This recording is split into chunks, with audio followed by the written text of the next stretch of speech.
Welcome to Great Leaders Serve. I'm your host, Kevin Best, and today we have Jerrell Gilliam, who is the Executive Director of the Light of Life Rescue Mission. Jerrell, thank you so much for being a part of this conversation today. So tell me a little bit about yourself and the role and what Light of Life is. Well, Kevin, first of all, thank you for having me. This is a privilege to be able to spend some time with you. And I'm here in beautiful, wonderful Pittsburgh, Pennsylvania. And I am part of Light of Life Rescue Mission. They've been in existence since 1952. They're the largest shelter in our city, in our county. And so we have a continuum of care that helps men, women, and children who are experiencing housing insecurity, food insecurity, to be able to help them to get back into society, to deal with addiction or recovery if they need to, workforce development. We have a whole continuum that helps people no matter where they are to find their next step. And we're a faith-based program. And but one of the things that sets our organization apart from others is our community. We really feel that when people walk through our doors, they need to experience something that's different, that's tangible. And that's one of the things that drew me to the serving leader. Oh, well, before you get into the serving leader, how many, do you have a lot of employees and volunteers? About how many do you have there? Yeah, we're close to 100 employees. We're around 98 employees right now and growing. We have thousands of volunteers that help us throughout the year. Our volunteers do more than just serve a meal. They can volunteer in our food pantry, donation center, which is where our clothes happen. They can be mentors to people who are studying for their GED, or a mentor to a mother with her children, with helping with family dynamics and school. I tell people when I go to churches, whatever your expertise is, there's a place at Light of Life where you can come and help and volunteer. There are people that'll volunteer and help in our accounting department, and there are some people who are accountants who want to do anything but accounting. And so it just depends. But yeah, we have been very blessed with a large base of support. Well, that's excellent. And now talk to me about the Serving Leader Management System. So how long have you been affiliated and utilizing Serving Leader, and how has it helped the organization overall? Well, years ago, and I don't even remember the exact year. I know I was one of the in the original cohort for the Train the Trainer, but prior to that, someone gave me the book. And I was just, maybe just looking for some business leadership principles, and somebody recommended the book. And quite honestly, Kevin, I get these books. I'll read a little bit, and then, I'll skim it and say, okay, move on. I kind of get the idea of what they're doing. But this book, I was engrossed in it, and I read it cover to cover, as I recall. It was I loved the story format, but I also loved the principles that were being shared. And I was doing this strange thought experiment of imagining what it would be like to be living in that story. And by the end of the book, I wanted to visit a place like that. And then I realized that really what God was doing was setting a blueprint for me, so that I know what it should feel like here. I wasn't in executive leadership at the time at Light of Life. I was a consultant, but eventually I was an employee and then worked in several positions. And then about 6 years ago, I had the opportunity to become the executive director. And so the serving leader model has been the model that has been undergirding me of like, what does my North Star look like? How will I know when I get there? And then it's also been embedded in our culture as we talk about what does it mean to be a leader here. So when you did the serving leader embedding into the culture at Light of Life, did that start when you took over, or had that been working in prior to that? Yeah, there were elements of it working prior to me coming. We were greatly influenced not only by the book, but also by John in the area. And as you know, he ran the Pittsburgh Leadership Foundation for a while. And so Light of Life was one of the organizations in Pittsburgh that used them for professional development, for coaching. And so as a result of that coaching, that, the serving leader model was introduced. So by the time I came, probably 70% of my leadership team had gone through some training at Pittsburgh Leadership Foundation. And so there was some knowing of what those elements were. And then, of course, once I got there, I took a deeper dive, and actually we had trainings on site from people that had gone through the material, and we took it to another level. So, Jerrell, was there any pushback from any of the employees or any of the leadership team to not go as deep as you wanted to? And how did you overcome it? Or did they all fully embrace it, and it's been a smooth ride in utilizing that leadership style? Well, as we know, Kevin, like with change is always a challenge, right? And so I kind of set you up on that one for an easy answer, huh? You did. It's always a challenge. For me, even to this day, however, what the biggest challenge is when new people come into the environment. It's like the people who are here and have experienced it, they're sold because they see it, they grow by it themselves, and they see others grow. What's always challenge is that it's that on-ramping time of people coming in, bringing what their ideas of leadership is. Even if they come from a Christian organization, unfortunately, this top-down kind of leadership structure is just inbred, I think, in us as a country. And a lot of people associate leading with power and control, top-down management. And so when they come here, and we emphasize the fact that what drives us is our mission and our vision. And they see it on our walls, they see it around our organization. It's reinforced. Our 5 aligning principles. We have a mission that helps us to run with great purpose. And then, the biggest thing for me is that second step, which is the whole up in the pyramid. Understanding that when you come into leadership here, it is not a top-down model.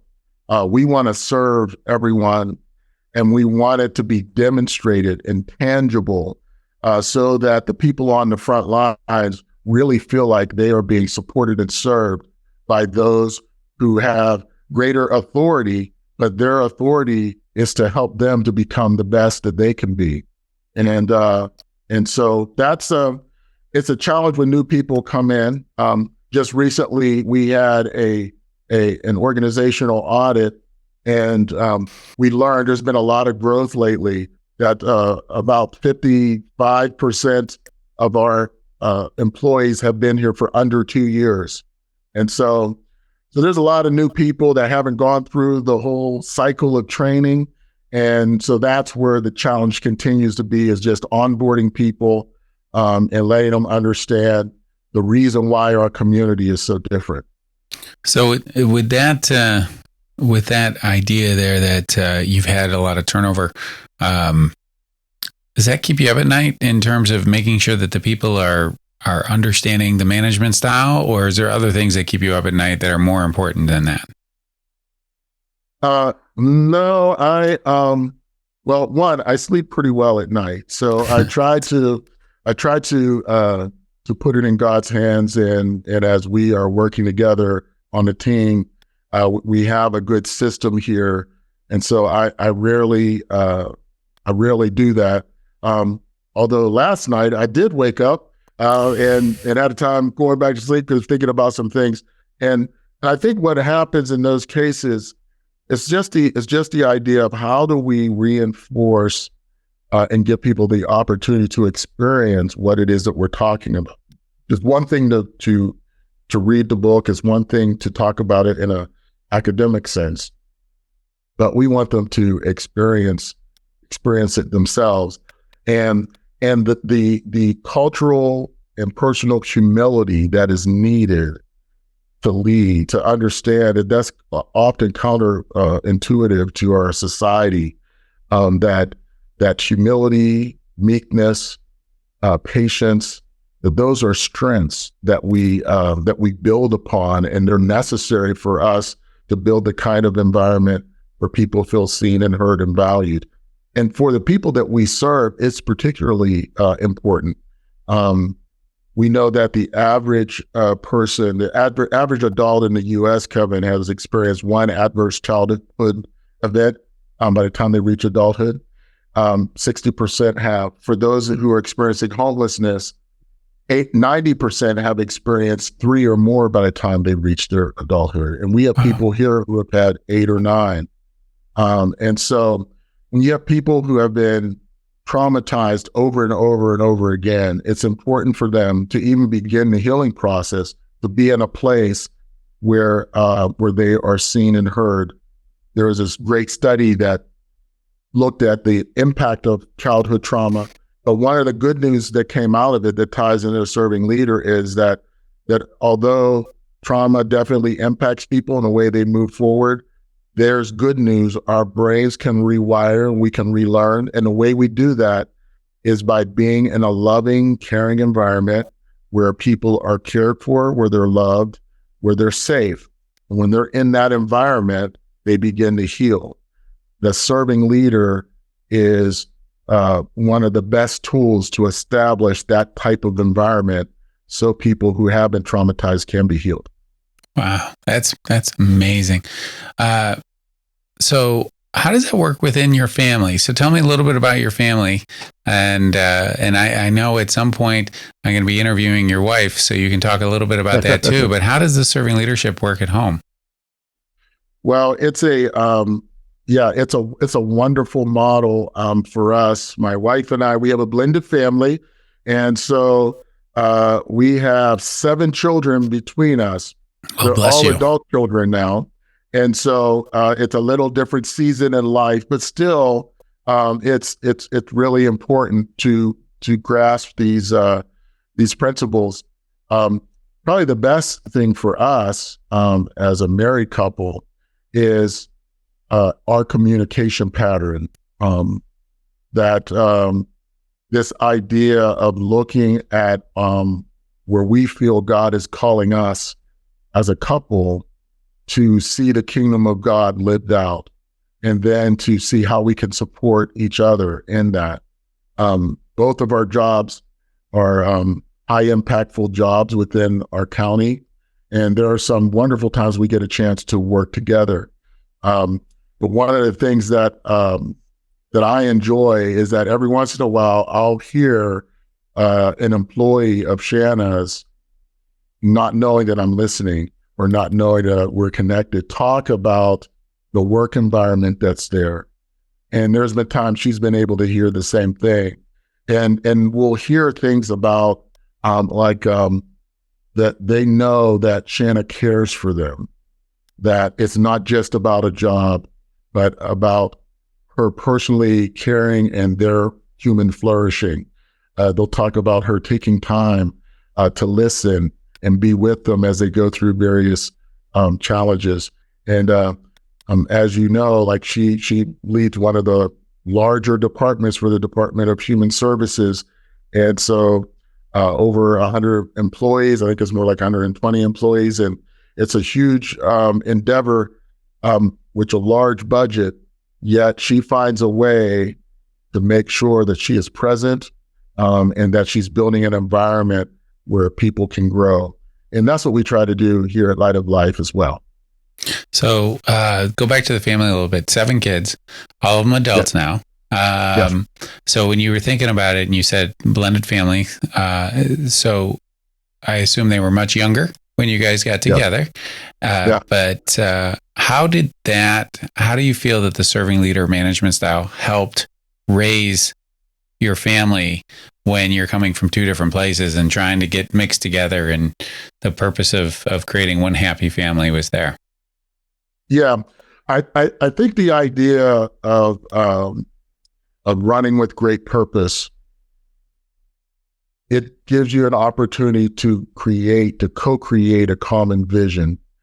And I know that I grew up, our family histories are very different, but I grew up in a very authoritarian, loving home, but very authoritarian home. And so boundaries and rules were emphasized, and they were used to change behavior.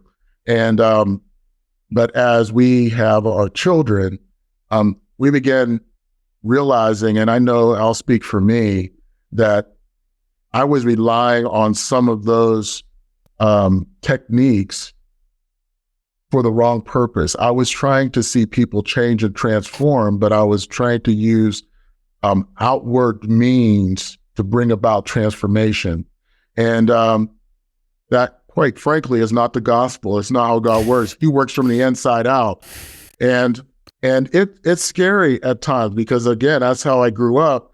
But to release the reins and to realize that God is at work inside of our children, helping them to understand that if they have a purpose. I was talking to one of my adult children just yesterday, so this is very fresh, and she's at a decision point in her life, and I realized that you move from this point of being parent and directive to being more of a coach and a friend.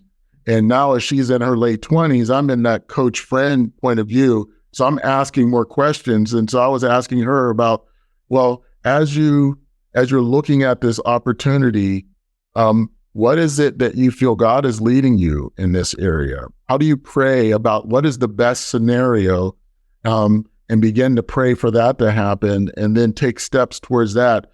But it's this whole idea of you have to have an idea of where you're going. And once you understand your purpose, you can begin to see the things that are distracting you from your purpose, and God can help you stay on your purpose. And so we apply it to our conversations with our children, and we help them to begin to apply it in their lives as they are starting to learn this whole adulting process. Oh, thank you. And now let's go back outside again and talk about other advisors that you bring in for Light of Life, board of directors or board of trustees that you have, that you work with. When you're going out and especially for like a board of trustees that you are going to report to, the people that join or the people that you ask to join, are you looking for a skill set first, or are you looking for that serving leader mindset first? Yeah, that is a great question, and just recently we had this conversation, and so it definitely is a combination.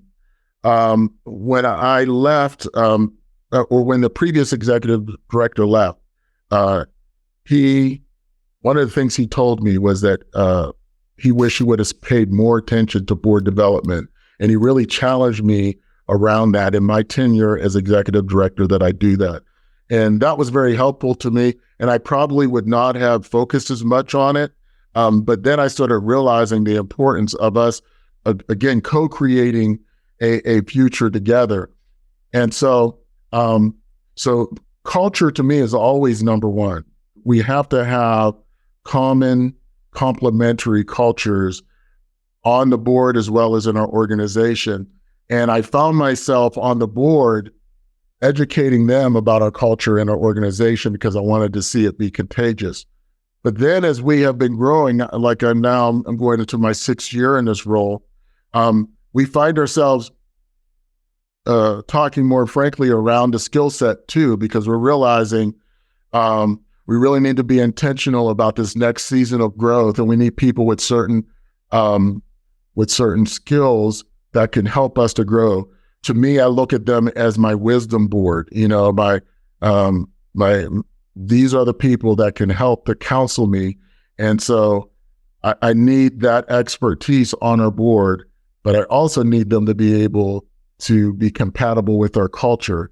And so there's definitely a combination with needing them both. I think early on, the focus definitely was more on the culture. More recently, we have been given more focus to praying for the right people with the heart fit, but with the skill set that we need. Thank you. When you're talking about your family and you have to hire other professionals for your own family, it might be an attorney, an accountant, investment person, banker, whatever that person might do in their life. Same question. Yeah. Are you looking for your family and your personal life? Are you looking for skill set first or serving leader mindset first? Yeah, on the family side, I think there's definitely more of an emphasis on that serving leader, cultural, spiritual center kind of people, because you're building that support, and you need to make sure that there's common ground in that. An early mentor of mine, and I was a part of an organization called Promise Keepers, and Howard Hendricks would teach there that everyone needs a Paul, a Barnabas, and a Timothy. Older person that can give you that direction. A Barnabas who's a soul brother, he would call it, if somebody's going the journey with you, and then a Timothy, somebody you're building into. So I've taught that to our children. I've challenged them around that. But the great thing as my kids have been adulting has been encouraging them around that now as adults, that I'm not the only wisdom voice in their life, or my wife isn't there.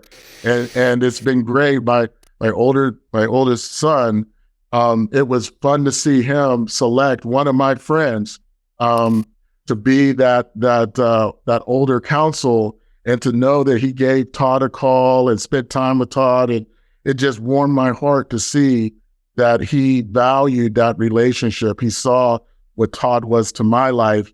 And now, as he's a young adult, he wanted Todd to speak into his life. And, that's the goal, that kind of vision being cast and passed on. Wonderful. I have one more question for you. And so others might want to benefit from the serving leadership style, and they want to reach out to you. I assume that you get reached out to by younger people or people who want to have your leadership style. How do they go about getting to you, and how do you relate to them? How do you mentor them? Yes. Well, we have here at Light of Life opportunities to volunteer. And again, they're not just the traditional ways of serving a meal, but it's about hanging out. We now have a day center here, and part of that day center is just a place where you hang out. And so when people want to learn from me, I say the best way to do that is let's hang out. And they can do that here at Light of Life. We can do it at other places. But as we sit down with others and hear their story, and they watch how I interact with people, and then I see them interact with people, it becomes contagious. And so I guess the bottom line is we do life together. We find ways to do life together. And yes, we'll have lunch and we'll set up regular times to meet, but we have to find times where we are doing activities together, because that's the best opportunity to learn. Well, I want to thank you so much for joining us on Great Leaders Serve today, Jerrell. And for the rest of you, please help us get this valuable message out. So rate it, leave a review on your favorite podcast app. But most importantly, share Great Leaders Serve with your friends and your colleagues. Again, thank you, Jerrell, for being part of today's conversation. Thank you for having me. This has been a pleasure. I really appreciate it. Well, thanks a lot. And till next time.